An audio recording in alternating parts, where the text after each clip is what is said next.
aydınlıq gətirmək istəyirəm. Son dövrlərdə mənə bununla bağlı çoxlu şikayətlər gəlir ki, məndə depressiya var və yaxud da ümumiyyətlə insanlar arasında belə bir algı var ki, əgər bir insan ekologiyası pisdirsə, daim ipə qapanırsa, o insanda depressiya müşahidə olunur. Yəni elə bir diaqnoz qoyurlar.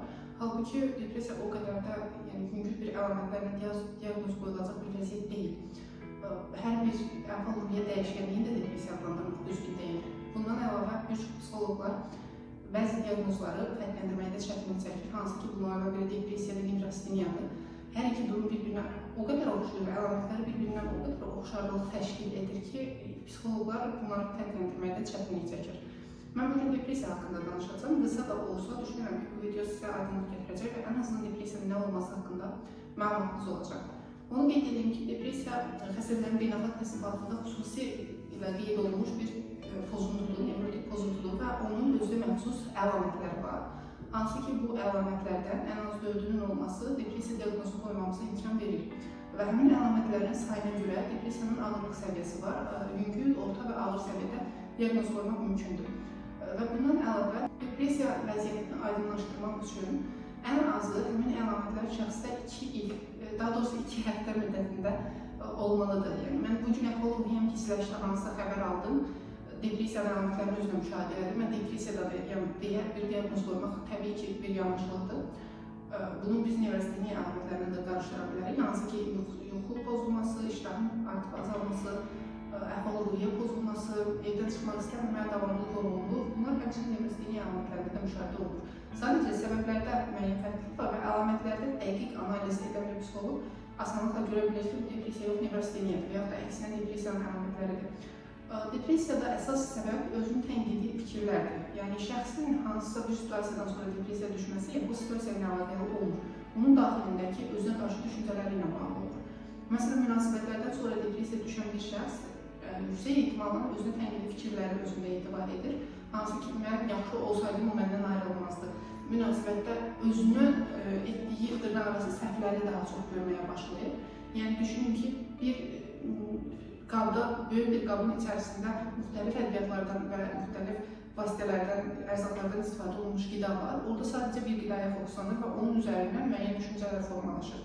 Elə bir şey təsəvvür edə bilərsiniz. Depressiya düşən insanın da öz daxilində özünə qarşı tənqidi fikirləri yüksək olduğuna görə münasibətlərində və yaxud da həmin situasiyada ancaq özü ilə bağlı məlumatları şişirdir və bunu özünə qəbul edir ki, mən bunu belə etməsəydim, bu belə olmazdı şəklində və bu da zamanla insanda depressiya vəziyyətini yaradır. İlk vaxtlar yüngül depressiya, özünü tənqidi fikirlər, ekologiyanın aşağı düşməsi, heç nə etmək istəməmək, hər şeyə həvəssiz olmaq, müəyyən müddətdən sonra isə daha ağır əlamətlərlə, məsələn, yuxu pozulmaları, iştahın azalması, çəki azalması və bu kimi əlamətlərin özünü göstərir. Amma nevrasteniya əlamətlərinə gəldikdə isə burada biraz vəziyyət başqadır. Məsələn, iştahın artması halı nevrasteniyada özünü göstərir, azalması halı isə depressiyada və yaxud da çox yatmaq istəyi nevrasteniyada özünü göstərir. Nə qədər şəxs yatırsa, bir o qədər də yorğun hiss edir özünü, heç nə etməyə həvəsi olmur, sanki kənarda bunu tənbəl adlandırır. Depressiya halında isə hər ikisi baş verə bilər. Bəzi insanlarda yuxunun artması, bəzilərində isə azalması kimi özünü göstərir. Və əsas səbəblərdən biri nevrasteniyada şəxsin yüksək gözləntilər içərisində olması özündən və yaxud da ətrafındakı insanlardan bununla özünü göstərir və depressiyadan əsas fərqi də bu deyil. Bir şəxs əgər bizə bu ekologiya ilə müraciət edirsə, yəni səbəbi o olursa ki, mənim ekologiyam yaxşı deyil, heç nəyə həvəsim yoxdur.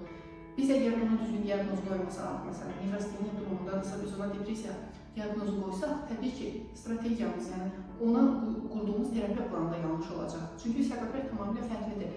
Elə psixoloqların da etdiyi yanlışlıqlardan biri budur ki, həmin o diaqnozları düzgün təyin edə bilmir və səbəblər üzərində də düzgün işlənilmədiyi üçün nəticə də gözə çarpan olmur. Bu baxımdan diqqətli olmaq lazımdır psixoloq seçən zaman. Həmçinin özünüzdə əlamətləri müşahidə edən zaman həmin əlamətləri xəstələrin beynəlxalq təsnifatına əsasən və yaxud da güvəndiyiniz bir mənbədən əldə edirsiniz, onunla müqayisə edirsiniz, sizdə hansı vəziyyətdir. Psixoloq seçən zaman da buna xüsusilə fikir verin, o təsnifata əsasən sizə diaqnoz düzgün şəkildə qeyd edilə bilirmi? Düzdür, klinik psixoloqların diaqnoz qoymaq kimi bir hüququ yoxdur, amma ən azından öz-özlüyündə müəyyən bir vəziyyəti təyin edə bilər. Yüngül depressiya əlamətlərindən psixoloq və klinik psixoloqun işləməsi yetərlidir. Amma ağır və orta diaqnozlarda yaxşı olar ki, psixiatr müayinəsindən keçəsiniz və orada müəyyən dərman təyini təyindən sonra psixoloqunuzla işləmək məqsədə hesab edilir.